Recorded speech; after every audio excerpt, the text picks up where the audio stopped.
ఈ మధ్య కాలంలో తిరుమల శ్రీవారి ఆలయంలో జరుగుతున్న వరుస సంఘటనలు భక్తులను ఆందోళనకు గురిచేస్తున్నాయని, ముఖ్యంగా శ్రీవారి ఆలయ భద్రతపైన పవిత్రతను దెబ్బతీసే విధంగా జరుగుతున్న చర్యలు అనేక అనుమానాలకు తావిస్తున్నాయని బీజేపీ నేత భానుప్రకాష్ అన్నారు. వరుసగా జరుగుతున్న సంఘటనలు చూస్తుంటే తిరుమలలో గంజాయి పట్టుబడడం, అదే విధంగా మద్యం దొరకడం తిరుమల పవిత్రతను దెబ్బతీసే విధంగా ఉందన్నారు. నిన్న నేరుగా సెల్ ఫోన్ ఆలయం లోపలికి తీసుకెళ్లి ఆనంద నిలయంతో పాటు బంగారు గోపురాన్ని చిత్రీకరించి సోషల్ మీడియాలో పెట్టడం జరిగిందని అన్నారు. ఈ పరిస్థితుల్లో తిరుమల భద్రత అనేక అనుమానాలకు తావిస్తోంది. ఇలాంటి పరిస్థితుల్లో కేంద్ర భద్రతా బలగాలను తిరుమల భద్రతకు ఉపయోగించుకోవాలని కోరుతున్నాం.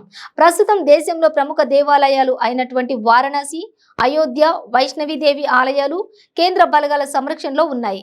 ఇందుకు సంబంధించి కేంద్ర ప్రభుత్వాన్ని కోరాలని మేము విజ్ఞప్తి చేస్తున్నాం. ప్రపంచంలోనే అతిపెద్ద హిందూ ధార్మిక సంస్థ భద్రతా విషయంలో నిర్లక్ష్యం వహిస్తే భావితరాలు మనల్ని క్షమించరు.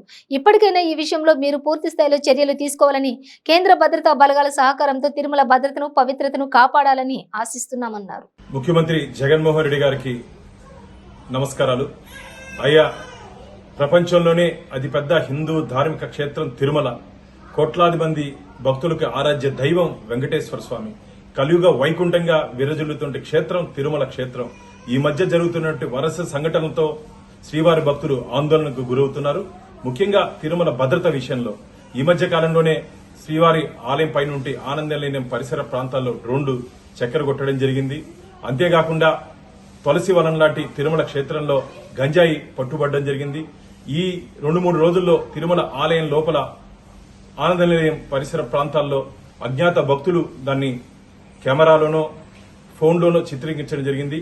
పొరపాటున సంఘ విద్రోహాల శక్తుల్లో ఆ ఫోన్ గాని ఆ కెమెరా గాని ఉంటే ఏ విధంగా అక్కడ నష్టం జరిగి ఉండేదో మీరు ఒకసారి ఆలోచించవలసిందిగా మేము మిమ్మల్ని విజ్ఞప్తి చేస్తున్నాం. ఇవి ఏ విధంగా వైష్ణవిదేవికి, అయోధ్యకి, వారణాసికి ఏ విధంగా కేంద్ర బలగాలతో అదనపు భద్రత అక్కడ కల్పిస్తున్నారో అదే విధమైనటువంటి భద్రతను తిరుమల క్షేత్రానికి కూడా కల్పించే దిశగా మీరు కేంద్ర ప్రభుత్వంతో సంప్రదింపులు జరగాలని చెప్పి భారతీయ జనతా పార్టీ డిమాండ్ చేస్తోంది.